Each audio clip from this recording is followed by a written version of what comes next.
Hello everybody, welcome to Mamta Vedi classes. As you know, we are reading chapter 6 and this is from prose. The name of chapter is Julius Caesar. We have read almost half chapter and today in this video we will read remaining paragraphs of the chapter and understand the story. Okay, so let's start to read.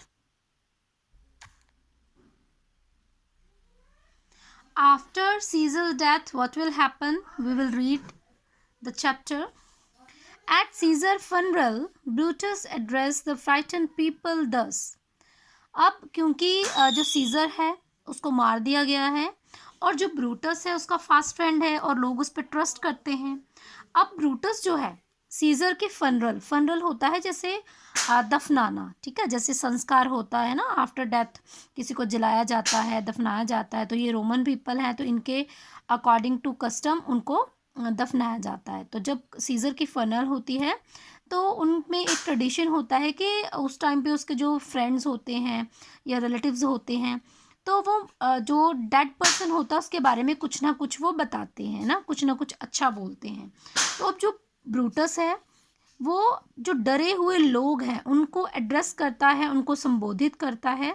अब वो किस तरह से बोलता है और क्या बोलता है वो हम रीड करेंगे. Romans and countryman he begin, वो बोलना शुरू करता है और कहता है Romans and countrymen, you now may hear my explanation why Brutus rose against scissor.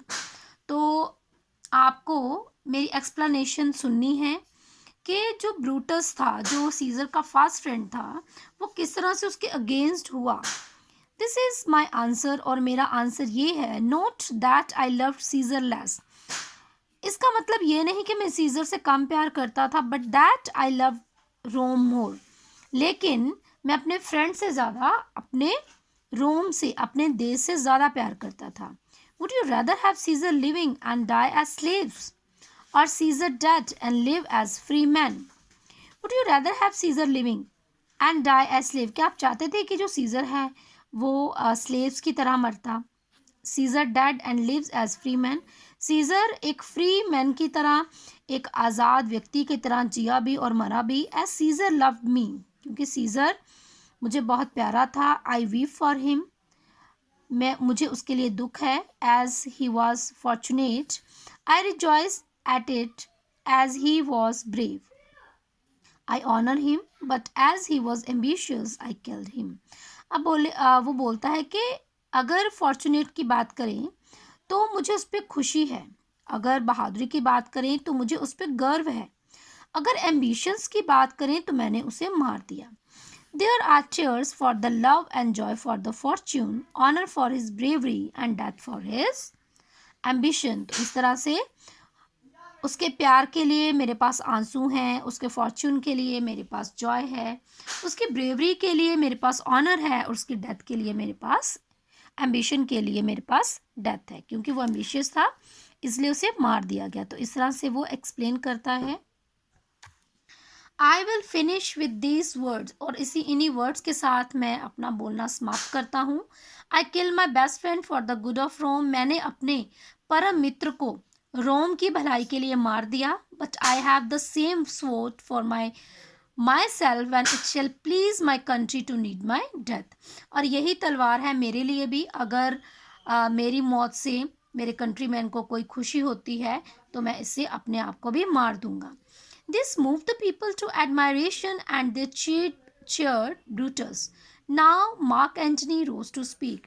अब उसके जो ये जो वर्ड्स थे उनसे क्या हुआ कि जो वहाँ के पीपल थे वो उसको एडमायर करते हैं, उसको अप्रिशिएशन करते हैं, है ना, और बड़े ज़्यादा खुश होते हैं ब्रूटस के ऊपर.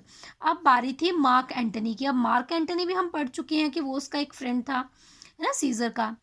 अब वो क्या बोलता है. Friends, Roman countrymen, let me your ears.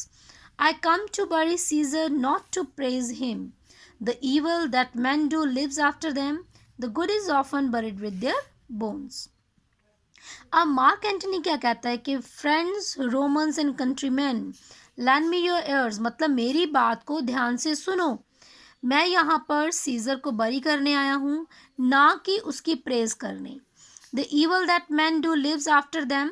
कहते हैं कि इंसान जो बुराइयां करता है ना तो वो उसके मरने के बाद भी जीवित रहती हैं, लेकिन जो अच्छे काम करता है वो उसके मरने के बाद ही दफन हो जाते हैं उसकी हड्डियों के साथ. So let it be the seizure. तो ऐसा ही सीजर के साथ हुआ है. ही paused and looked sorrowfully at the Roman people. वो थोड़ी देर के लिए रुकता है और बड़ी सोरोफुली रोमन पीपल की ओर देखता है एंड देन वेंट ऑन. और फिर कहना जारी रखता है. The noble Brutus has told you Caesar was ambitious. If this is so, then it was a terrible fault and terribly has Caesar answers for it. अब वो कहता है कि जैसे कि अभी ब्रूटस ने आप लोगों को बताया कि सीजर एम्बिशियस था, अगर ऐसा है then it will be terrible fault. तो ये बहुत ज़्यादा टेरिबल फॉल्ट था उसका और इसके लिए उसे टेरिबली आंसर भी कर दिया गया. इट मीन्स कि उसको मार दिया गया. I had come with Brutus' permission to speak at Caesar funeral. मैं यहाँ पर ब्रूटस की परमिशन से बोलने के लिए आया हूँ क्योंकि सीजर फनरल का जो ओकेजन है. Caesar was my friend. Caesar मेरा मित्र था. Faithful and true to me. वो मेरे प्रति वफादार था, सच्चा था. But Brutus says he was ambitious. लेकिन ब्रूटस ने कहा कि वो तो एम्बिशियस था. And Brutus is an honourable man. और ब्रूटस क्या है? ऑनरेबल मैन है ना. Caesar was always kind and generous to the poor. He always felt greed and great love and pity for them. अब सीजर जो था वो हमेशा ही गरीब लोगों के प्रति दयालु था, उदार था और वो उनके लिए हमेशा अपने मन में प्यार रखता था, दया रखता था. Surely ambition should be made of hard stuff. But Brutus says he was ambitious and Brutus is an honourable man. वो कहता है कि हाँ श्योरली क्या हुआ, should be made of harsh stuff. तो उसके अंदर हार्श स्टफ भरा हुआ था, वो बड़ा कठोर था. बट ब्रूटस ने कहा कि वो तो एम्बिशियस था और ब्रूटस क्या है? ऑनरेबल मैन है. Yesterday at the game, you all saw me offer him a kingly crown, which he 3 times refused. Was this ambition? Yet Brutus says he was ambitious, and Brutus is an honorable man. अब यहाँ पर mark Antony लोगों को याद दिलाता है कि पिछले दिन जब गेम्स हुई थी तो मैंने उसे अपना क्राउन ऑफर किया, लेकिन उसने वो क्राउन 3 टाइम रिफ्यूज कर दिया. Was this ambition? क्या ये एम्बिशन था? Yet Brutus says he was ambitious. लेकिन ब्रूटस ने कहा कि वो तो ambitious था. And Brutus is an honorable man. और ब्रूटस एक honorable man है. And now the Romans, moved by his words, begin to turn against Brutus. अब मार्क एंटनी की ये सारे वर्ड सुनकर रोमन जो थे वो उन्होंने जो ब्रूटस के अगेंस्ट हो गए. There it is truth in that Antony says. They said to each other. अब वो एक दूसरे से बातें करने लगे. हाँ हाँ ये तो बिल्कुल ठीक है जो एंटनी ने कहा. Caesar has been greatly wronged. अब जो सीजर था वो क्या था? उसको बुरी तरह से इन्होंने गलत साबित कर दिया. Remember he would not take the crown. उसने तो क्राउन भी नहीं लिया. Therefore it is certain he was not ambitious. तो इससे बिल्कुल ये साबित होता है निश्चित रूप से कि वो एम्बिशियस नहीं था. Antony went on to say that he could stir their hearts to hatred and anger, but they pretended that he didn't wish to do so because I should wrong the honorable man whose swords have killed Caesar. The people now wholly on his side shouted, "Honorable man, they were wicked murderer."